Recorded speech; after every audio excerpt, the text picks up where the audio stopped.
Morning, guys. Welcome in to the show.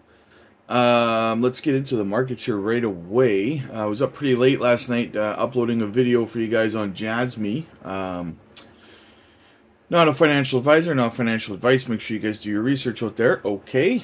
And also check out L Bank, the channel sponsor down below. Do your spot trading, your leverage trading, your copy trading, no KYC required. Check them out down below. Use the referral link.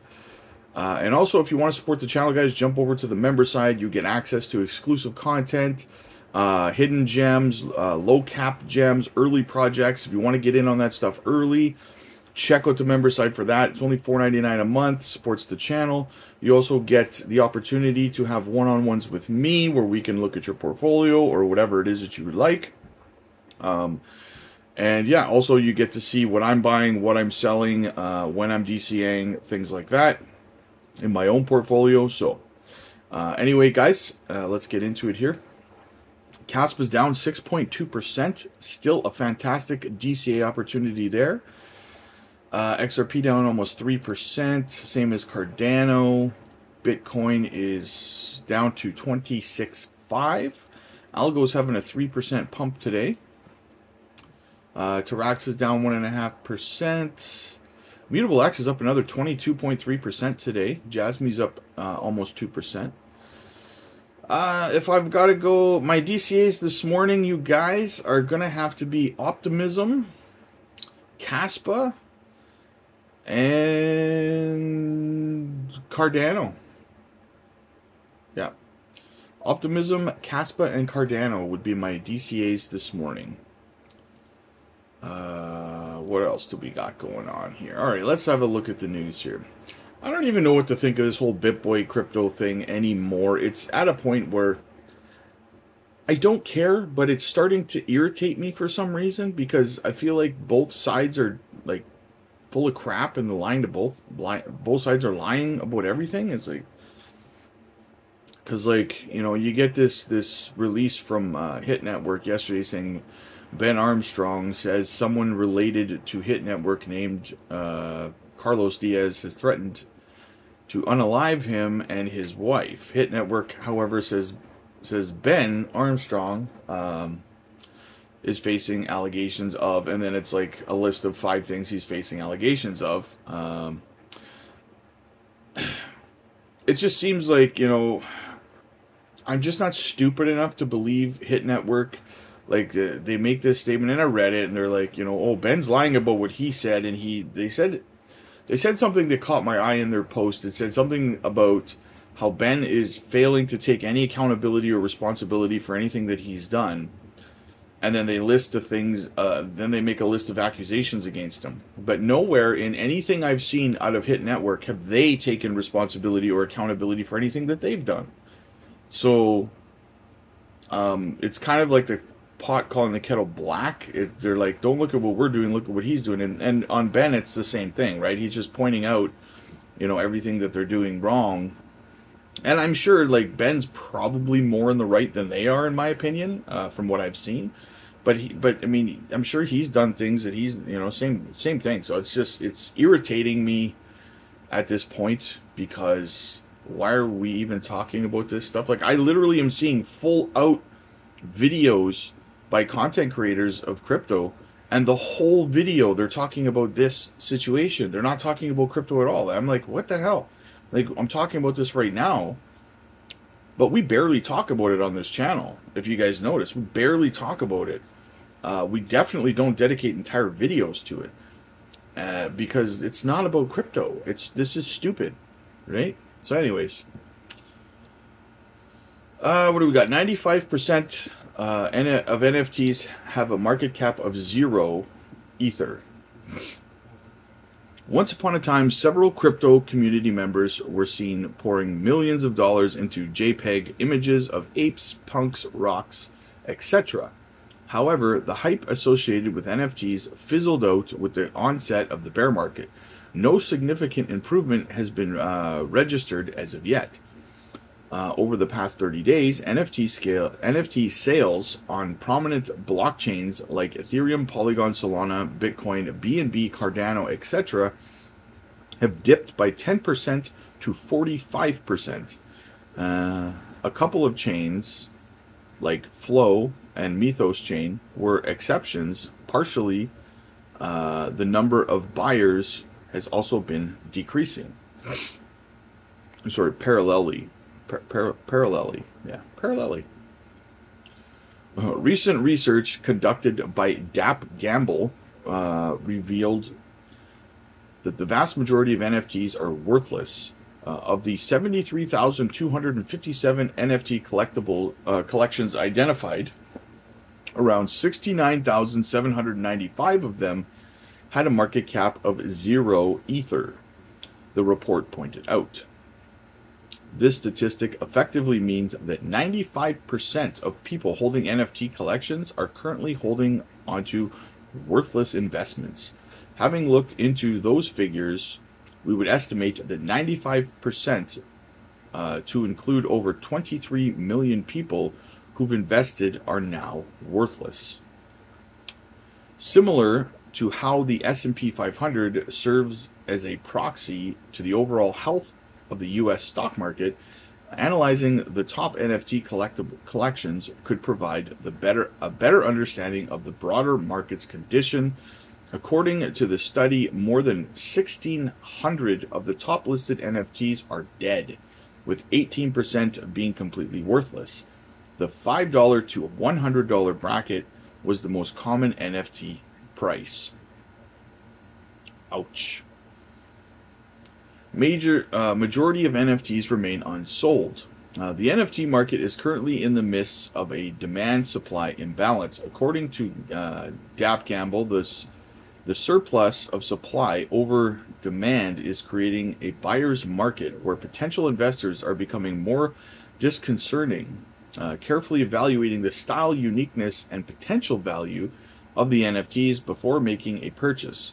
Consequently, projects that do not have well-defined use cases, compelling narratives, or genuine artistic value are finding it increasingly difficult to attract attention in sales, according to their analysts.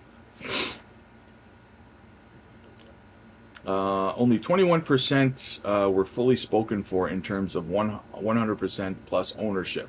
This means 79% of all NFT collections, otherwise known as almost 4 out of 5, have remained unsold.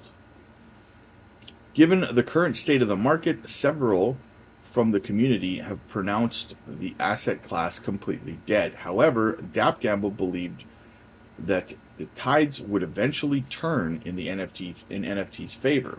Their report concluded by asserting, "In our opinion, NFTs still have a place in our future. The 2021 hype was bound to fail, as well as all overhyped things often are. At DAP Gamble, we still maintain that once the dust has settled, we will start to see an evolution within NFTs." So, guys, basically my take on this is that if you were never in NFTs, like myself, for example, I never ended up buying any NFTs last bull run.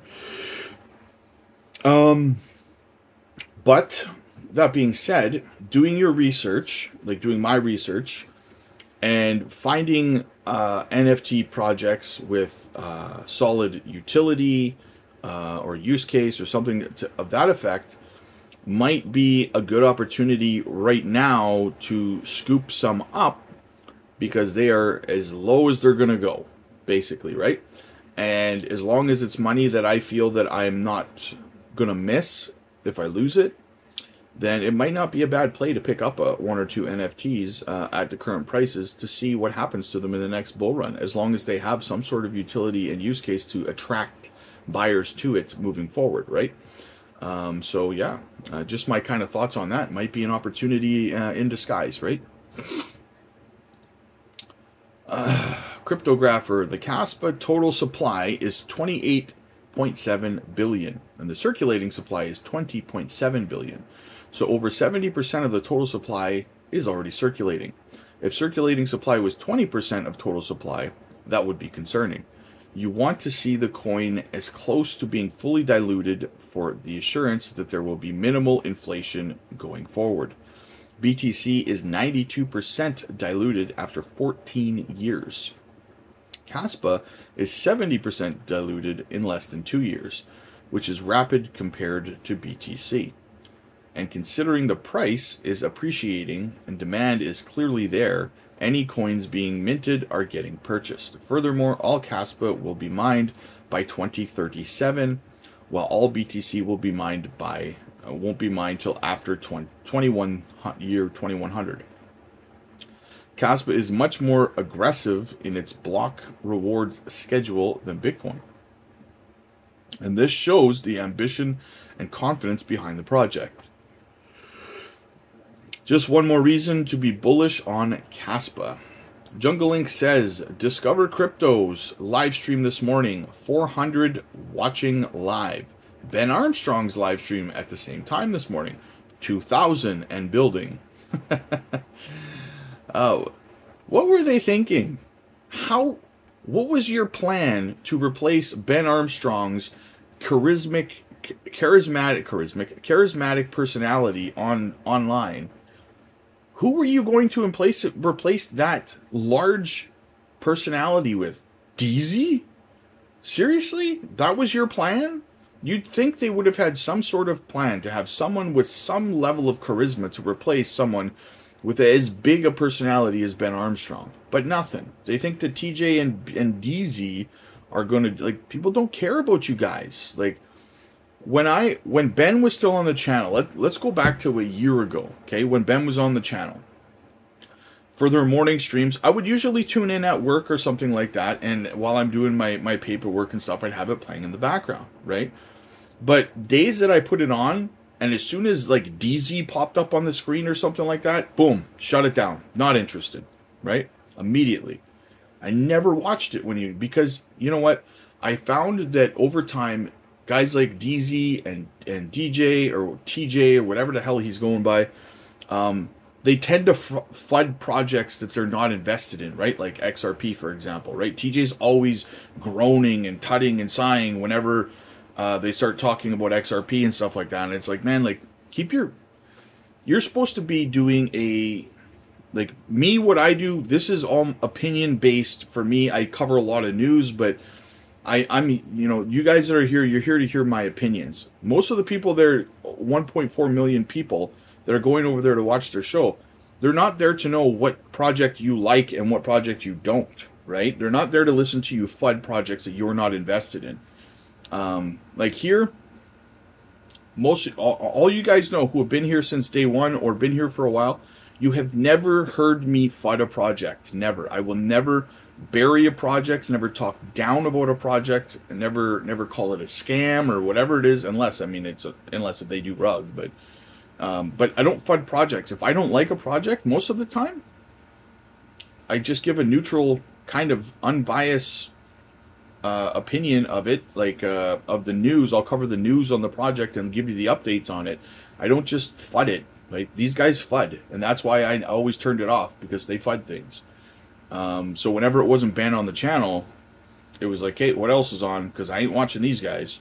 And that's the resounding effect, as it turns out, that most people are feeling when Ben's not there. People don't want to watch it. Now that Ben's personality is on his own channel, people are going over there. They're going to rue the day that they did this. Like, this channel, Discover Crypto, is dead, in my opinion. It's going to continue to plummet. Don't be surprised, you guys. Down the road, months from now, you're going to see it was at 1.4 million viewers, I think, or subscribers. Won't be shocked if there's only a few 100,000 in the next, 7-8 months. It's gonna trickle off, because these guys are not entertaining. They're not. What was funnier than watching Ben freak out and yell and go on one of his rants or something like that? That's entertaining stuff, guys, right? DZ's monotone, goofy face doesn't make me want to watch. I don't care what he has to say. Nothing about what he says makes me want to watch the show. His personality doesn't make me want to watch it. Like, some of you guys probably feel that way about me. Some of you guys probably watch my show and you're like, hey, Rob, like, your personality sucks too, dude. And that's fine, right?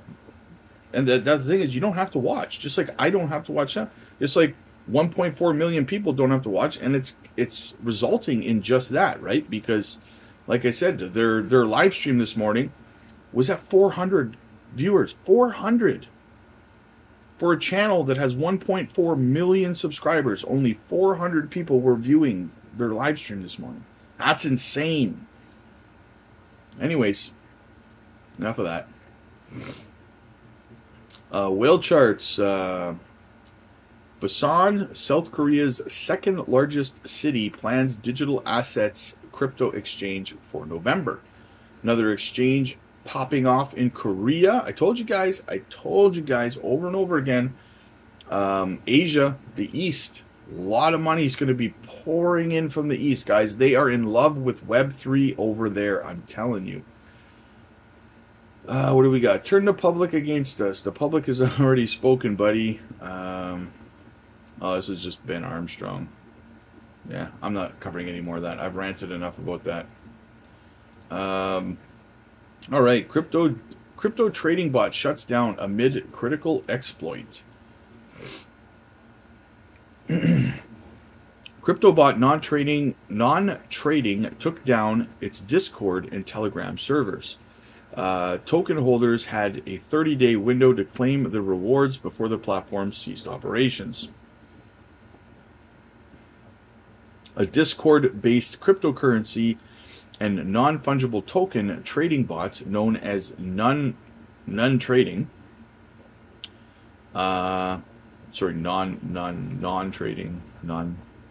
It's spelled none, but anyway, non-trading. Ceased its operations following the discovery of a critical exploit within its infrastructure. Now Trading also took down its Discord, Telegram, and official websites. The news was announced via non-trading X, formerly Twitter, account. The quote is, "Dear non-trading community, it is with a heavy heart that we must deliver some unfortunate news today. We want to begin by expressing our deep sorrow and regret for the recent events that have transpired, which have forced us to make an incredibly difficult decision. As a result of this incident, non-trading expressed its inability to continue running the company effectively. This left them with no choice but to terminate their operations entirely. Token holders had a 30-day window to claim their rewards before the platform entirely ceased operations. The project's native token, None, experienced a drastic decline of nearly 80%, plummeting to the value of 7 cents per token at press time. When the None token was launched in August, it reported a market capitalization of 16.5 million. None trading initially launched in May. Closure due to security vulnerability. Before its closure, None Trading positioned itself as an all-in-one trading solution directly in Discord.